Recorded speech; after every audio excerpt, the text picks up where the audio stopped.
Aujourd'hui, on déconstruit quelques idées reçues sur le télétravail dans la fonction publique. Le télétravail, c'est obligatoire. Faux! Le télétravail, c'est uniquement sur la base du volontariat. C'est à l'agent de formuler une demande écrite pour pouvoir télétravailler. Le nombre de jours de télétravail est limité. Vrai! Le télétravail, c'est 3 jours par semaine maximum, avec un minimum de 2 jours sur site. Le télétravail sans autorisation peut être sanctionné. Vrai!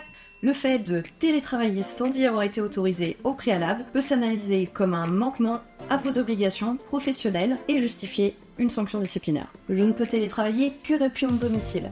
Faux! Vous pouvez télétravailler de chez vous, ou dans un autre lieu privé, ou dans un local professionnel tel qu'un télécentre. Le télétravail se fait aux frais de l'agent. Faux! L'employeur prend en charge les coûts découlant directement du télétravail, notamment les coûts de matériel, les logiciels, abonnements, communication et outils, ainsi que la maintenance. Mais il n'est en revanche pas obligé de prendre en charge le coût de la location d'un espace destiné au télétravail en cas de coworking ou de travail dans un télécentre par exemple. Le télétravailleur a le droit au ticket restaurant.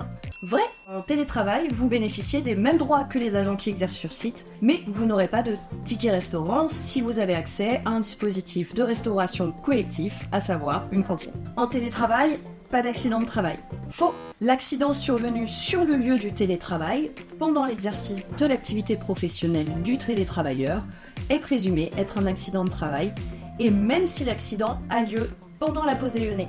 Si vous avez des questions sur le télétravail dans la fonction publique, n'hésitez pas à nous laisser des commentaires ou à nous appeler, on y répondra.